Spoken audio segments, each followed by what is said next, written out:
Mais pourquoi? Pourquoi donc l'UEFA a ouvert une enquête concernant le match olympique de Marseille, Karabakh Football Club, match aller de barrage d'Europa League Conférence, une enquête pour banderole hostile. Alors c'est passé un petit peu à l'as, certains médias ont repris de façon très factuelle.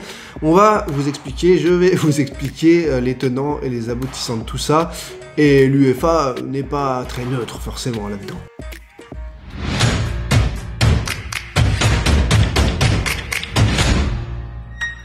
D'abord, merci à tous les nouveaux abonnés, on file vers les 25 000, 30 000 abonnés sur YouTube, ça explose aussi sur TikTok, Instagram et Twitch, bien sûr, pour tous les lives, les amis. Donc merci pour la force à tous ceux qui partagent, qui envoient des commentaires et qui like, de plus en plus de passionnés.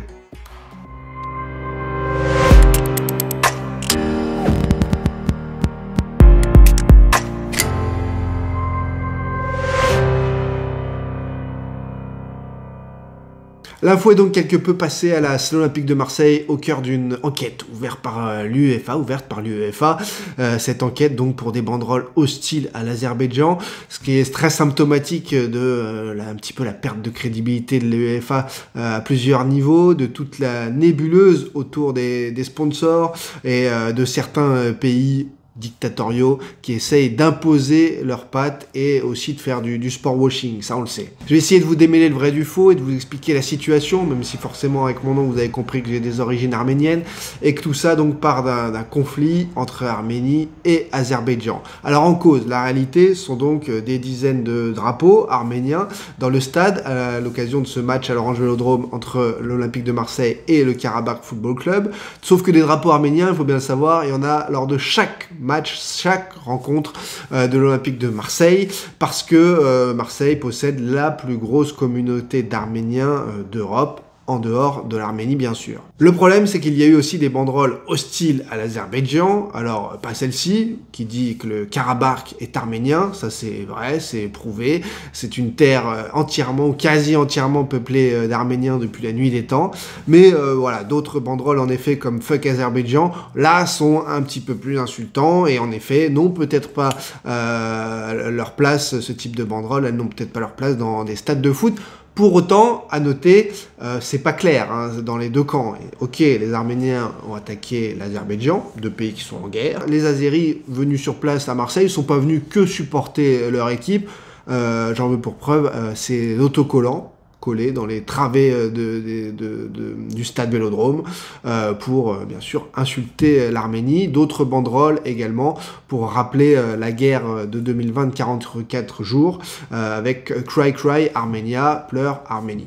Bon voilà, la classe ou pas. Donc pour rappel, le Karabakh Football Club c'est un club situé dans la ville d'Agdam en Azerbaïdjan, ça fait référence donc au Haut-Karabakh, c'est une région quasi entièrement, je le disais, peuplée d'Arméniens depuis la nuit des temps, mais revendiqué par l'Azerbaïdjan. Pourquoi? Parce qu'il y a 100 ans, Staline, arbitrairement, a fait un redécoupage complètement ahurissant des frontières azéries et de celles de l'Arménie, avec des peuples qui se seront retrouvés plus ou moins coincés. Très vite, le Haut-Karabakh, donc devenu Artsakh, a proclamé son indépendance, certes avec une proximité arménienne, mais une indépendance. Ce qu'il faut dire surtout, c'est que l'Azerbaïdjan essaye d'abord une chose, récupérer ses terres parce qu'il pourrait y avoir quelques richesses, vous voyez, et puis aussi de façon culturelle pour effacer la chrétienté, comme ils le font actuellement en essayant de raser des églises et toute trace d'arménité sur les zones qu'ils ont récupérées. Pourquoi, je vous expliquerai comment.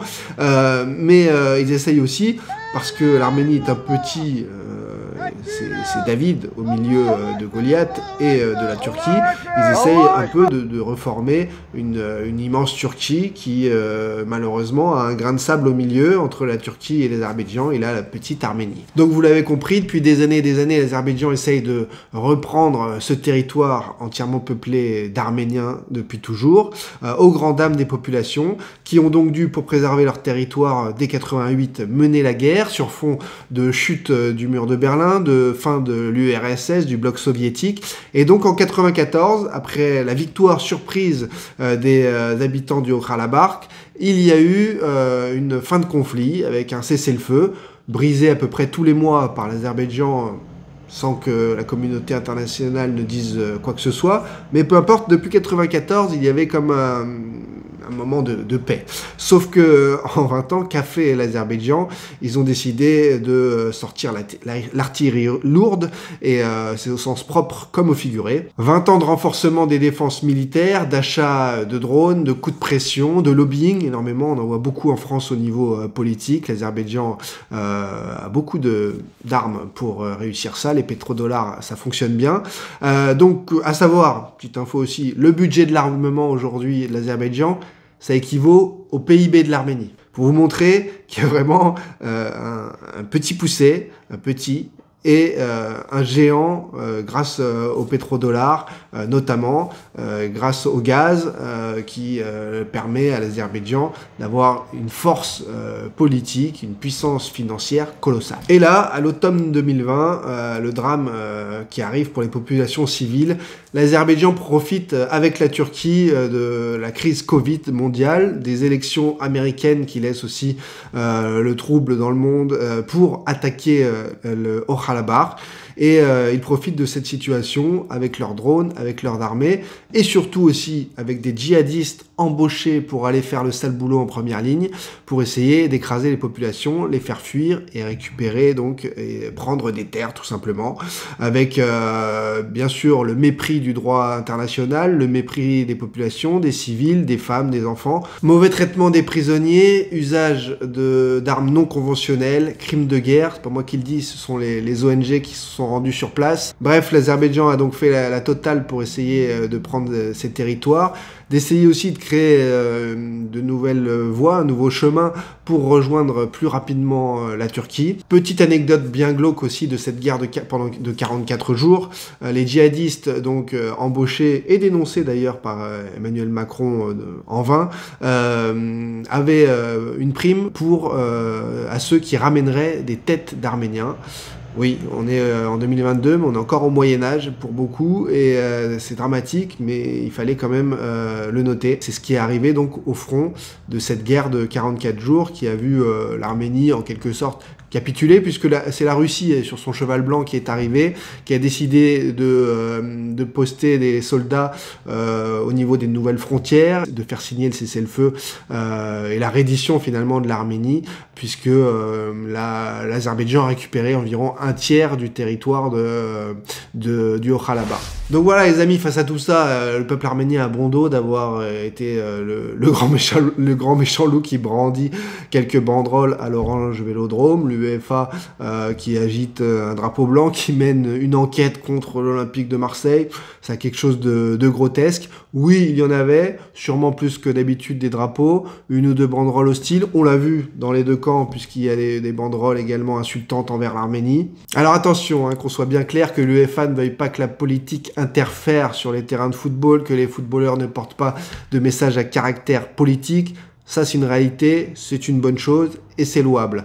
Mais la décence veut que l'on n'oublie pas non plus les pays et les peuples opprimés, que l'on rappelle bien au niveau de cette enquête qu'il y a eu aussi des banderoles anti-Arménie, ça n'a pas été vraiment dit. Et puis, il faut rappeler que l'UEFA joue quand même un drôle de double jeu avec l'Azerbaïdjan. Il y a eu d'abord, entre autres, le fiasco de la finale de Europa League organisée à Bakou. Alors, drôle de cadeau fait à l'Azerbaïdjan, qui n'est pas vraiment un pays de football. Ils ont réussi d'ailleurs là-bas à mettre les spectateurs dans ce stade olympique encore plus loin que les spectateurs qui sont au Stade de France. C'est quand même une prouesse. Ça n'a donc rien d'un vrai bon stade de football qui devrait être une fête populaire pour une finale de Coupe d'Europe. Il y a eu également l'obtention de non pas 1, 2, 3, mais 4 matchs de l'Euro 2020 en Azerbaïdjan. Mais pourquoi? À quel moment l'Azerbaïdjan mérite un tel tapis rouge pour organiser et recevoir des matchs de football de ce niveau? C'est une nation très très riche, on l'a rappelé, le gaz, le pétrole et beaucoup de lobbying, pas forcément du lobbying habile d'ailleurs. Sachez d'ailleurs que tous ceux qui s'opposent ou qui osent dire dans les médias quoi que ce soit envers l'Azerbaïdjan sont placés sur liste noire et ont interdiction d'entrer sur le territoire. Beaucoup de personnalités politiques françaises comme Valérie Pécresse, sportives comme Yuri Djorkaeff ou bien d'autres sont blacklistés par cette dictature, il faut bien le noter. À savoir, culturellement, dans ce pays, la priorité culturelle, c'est bien d'enseigner la xénophobie, la haine de l'autre, et particulièrement celle des Arméniens. Il y a dans ce pays un musée, où le gouvernement expose les trésors de guerre, c'est-à-dire des casques de soldats arméniens, des plaques d'immatriculation, des objets volés aux Arméniens, et bien sûr les prisonniers de guerre arméniens n'ont toujours pas été tous rendus à l'Arménie et sont détenus dans des conditions que les ONG décrivent d'atroces. Autre anecdote, festival des relations entre l'UEFA et l'Azerbaïdjan, il s'appelle Nurlan Ibrahimov. Il était responsable de la communication du Karabakh Football Club et il a déclaré en octobre 2020 que l'on doit tuer tous les Arméniens, peu importe leur âge. Il faut tuer enfants, femmes et personnes âgées, et n'en soyons pas désolés. Alors forcément, au niveau des Arméniens, ça fait un scandale. Au niveau de toute personne qui a un cœur, ça chamboule. Mais finalement, le Karabakh FC n'a daigné prendre aucune mesure contre son responsable de communication, qui a déclaré ça publiquement, bien sûr. Et il a fallu que l'UEFA, au bout de plusieurs jours, daigne quand même demander la suspension de ce personnage, drôle d'être humain d'ailleurs, et finalement pour qu'il soit mis de côté de son club, mais c'est tout. Aucune exclusion de ce club de compétition internationale ou quoi que ce soit. On s'en est tenu là, ma foi, si vous pensez que c'est normal, pas moi. Enfin, autre sketch avec pour personnages principaux l'UEFA et l'Azerbaïdjan.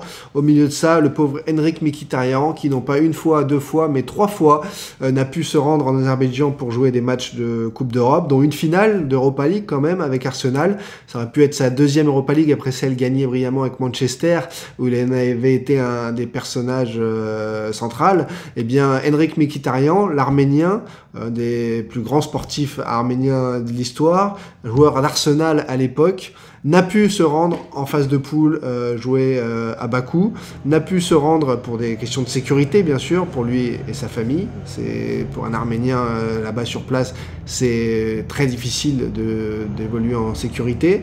Et le pire donc, ça a été cette finale ensuite 2019 d'Europa League avec Arsenal face à Chelsea. Arsenal a certes perdu ensuite, mais a dû se priver d'un de ses meilleurs joueurs, titulaires bien sûr, et Unai Emery a dû faire sans pour des raisons de sécurité. Alors Bakou a rétropédalé rapidement et quelques heures avant le match a expliqué que les normes de sécurité étaient les bonnes et que le joueur aurait pu venir, sauf que son passeport n'est pas admis en terre azérie, qu'il est persona non grata, que sa tête est même mise à prix. Bref, dans ces conditions, c'est juste de la communication. Henrik Mkhitaryan n'a jamais été dans les conditions de pouvoir aller jouer au football là-bas, et ça c'est dramatique. Donc quand l'UEFA ne veut pas faire en effet de politique dans ces stades, il faut songer aussi à faire attention où ils organisent les matchs, parce que quand on organise des matchs de football dans une dictature notoire, il faut permettre à tous les joueurs de foot de pouvoir évoluer et pratiquer leur sport. Donc l'UEFA, vous avez compris, nage en eau trouble avec l'Azerbaïdjan, et c'est pas fini d'ailleurs, puisqu'elle est tout le temps prise entre deux feux de ces drôles de relations avec l'Azerbaïdjan. Lorsque, par exemple, l'UEFA, il y a bientôt 10 ans, avait signé un énorme contrat avec SOCAR. SOCAR, c'est l'entreprise nationale pétrolière d'Azerbaïdjan, un contrat doré de sponsor de l'UEFA, et cette entreprise, a ramené beaucoup d'argent dans les caisses de l'UEFA, et pensait pouvoir faire la pluie et le beau temps. Cette entreprise pensait aussi pouvoir faire sa communication à sa guise, sauf que sur ses réseaux sociaux, et notamment sa page Facebook, elle relayait la propagande de guerre de l'Azerbaïdjan, elle relayait des messages anti-arméniens, de la xénophobie, des appels au meurtre, et même sur sa page Facebook, des images atroces de torture et de guerre, tout simplement. Et c'est là que, en catimini, l'UEFA, décidément, en 2020, a quand même daigné supprimer ce contrat. Ça commençait à faire tâche, mais vous voyez jusqu'où il faut aller pour que enfin les consciences bien s'éleient un petit peu et que enfin ces contrats délirants économiquement eh bien soient dénoncés. Il faut vraiment donc que ça devienne trop voyant pour que l'Azerbaïdjan n'ait plus d'emprise sur l'UEFA, mais le lobbying continue, rassurez-vous. L'Olympique de Marseille, selon moi, n'aura absolument pas grand-chose sportivement concernant cette enquête de banderole, puisque vous voyez, les torts sont partagés. Tout est très politique, beaucoup de lobbying à nouveau, et à vous de juger, mais je crois que les atrocités sont réalisées un peu plus, beaucoup plus, énormément plus, et totalement en fait dans un camp plus que dans l'autre, l'Arménie qui a toujours voulu simplement vivre en paix et malheureusement une population qui est bien trop souvent attaquée, menacée, vilipendée, et ça commence à rentrer dans le patrimoine culturel des Arméniens depuis le génocide de 1915. Voilà pour cette triste vidéo, mais qui vous remet tout ça dans le contexte, puisque beaucoup ne comprenaient pas cette histoire de banderole et cette enquête ouverte par l'UEFA.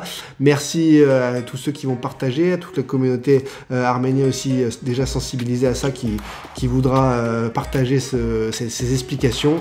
J'espère que ça a été concis, compréhensible. N'hésitez pas à me faire vos retours et vos commentaires.